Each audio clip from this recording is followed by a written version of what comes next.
नमस्कार। चलिए आज बात करते हैं इतिहास के कुछ सबसे क्रूर और भयानक सजाओं के बारे में। ये सजाएं सिर्फ सजाएं नहीं थीं, इनके पीछे छुपे थे गहरे और खौफनाक संदेश। तो शुरू करते हैं। सुनने में किसी डरावनी कहानी जैसा लगता है ना? पर यह हकीकत थी।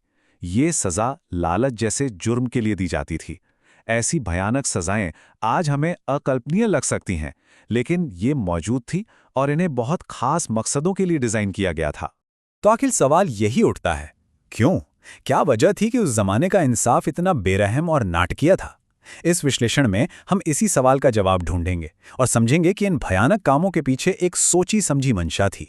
पहली नजर में ये सजाएं शायद बेतरतीब या सिर्फ पागलों वाली क्रूरता लगें, लेकिन ऐसा था नहीं। ये डरावनी जरूर थीं, लेकिन इनके पीछे एक बहुत सोचा समझा, कह सकते हैं एक डार्क लॉजिक काम कर रहा था। तो समझिए, इन सजाओं के दो मकसद थे। पहला, अपराधी को खत्म करना, और दूसरा, जो शायद ज्यादा जरूरी था, वो था देखने वालों को एक जबरदस्त मैसेज देना। हर सजा अपने आप में एक कहानी थी। तो चलिए सबसे पहले ये समझते हैं कि ये काम कैसे करता था। इन सजाओं का जो सबसे पहला और सीधा मकसद था, वो था एक पब्लिक वार्निंग। इंसाफ पर्दे के पीछे नहीं, बल्कि खुलेआम तमाशे की तरह किया जाता था। देखिए, इन पब्लिक सजाओं का मकसद था पूरे समाज में एक डर का माहौल बनाना।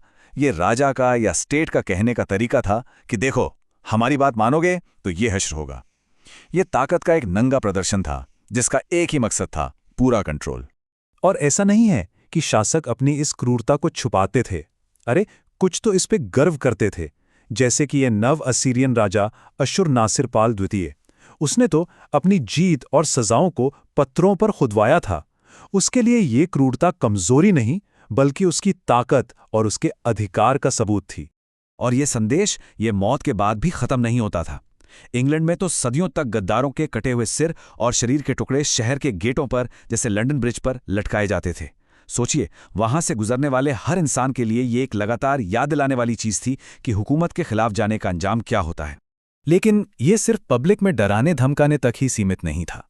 कहानी में एक और भी गहरा लेवल था, और वो था प्रतीकवाद, यानी सिंबोलिज्म का। सजा का तरीका अक्सर जुर्म से ही जुड़ा होता था। चलिए इस दिलचस्प पहलू को थोड़ा और करीब से देखते हैं। यहाँ पर इंसाफ एक तरह की खौफनाक कविता बन जाता था। सजा सिर्फ एक नतीजा नहीं थी, बल्कि वो जुर्म का ही एक प्रतीकात्मक आईना थी। इससे सजा में एक और मतलब जुड़ जाता था।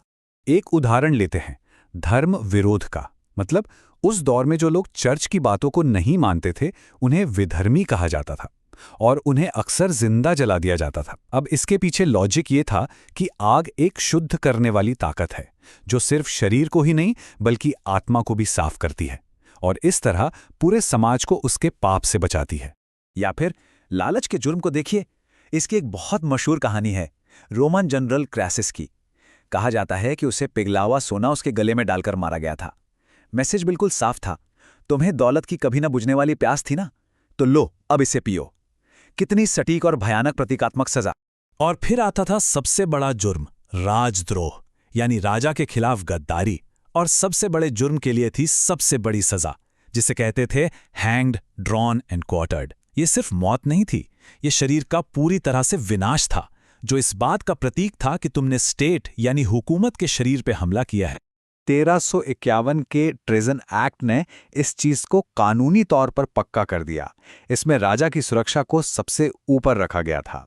हालत यह थी कि राजा की मौत के बारे में सिर्फ सोचना भी राजद्रोह माना जाता था। इससे पता चलता है कि यह कानून कितना सख्त था और शासक की सुरक्षा पर कितना केंद्रित था। और ये जो सजा थी, ये कोई झटपट मौत नहीं थी, बल्कि एक बहुत ही भयानक रस्म थी। हर स्टेप का एक मतलब था। पहले मुजरिम को घोड़े से घसीटा जाता था, फिर उसे फांसी पर तब तक लटकाते थे जब तक वो लगभग मर ना जाए। फिर जब वो जिंदा होता था, होश में होता था, तब उसका पेट छीलकर उसकी आंतड़ियां निकालकर उसी के सामने जलाई जाती थीं। और आखिर में उसका सिर काटा जाता था और शरीर के 4 टुकड़े कर दिए जाते थे। ये तबाही का एक सोचा समझा ड्रामा था। तो सवाल यह है कि सदियों से चली आ रही इन क्रूर प्रथाओं का अंत कैसे हुआ? हमारी कहानी का ये आखिरी हिस्सा इन्हीं वहशी सजाओं के खत्म होने के बारे में है, जो हमें दिखाता है कि इंसाफ को लेकर सोच कैसे बदली। ये बदलाव कोई रातों रात नहीं आया। ये एक बहुत धीमी कानूनी प्रक्रिया थी जो सदियों तक चली।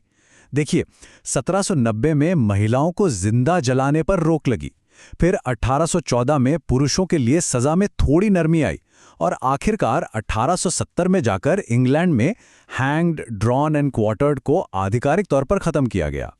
और राजद्रोह के लिए मौत की सजा तो 1998 में जाकर पूरी तरह खत्म हुई।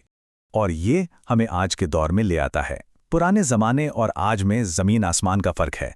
जो चीज़ कभी एक पब्लिक तमाशा होती थी, जिसे हजारों लोग देखते थे, वो अब जेल की दीवारों के पीछे होने वाली एक प्राइवेट, लगभग क्लिनिकल प्रक्रिया बन गई है, जो आम लोगों की नज़रों से बिल्कुल दूर है। तो साफ है कि इंसाफ का चेहरा बदल गया है।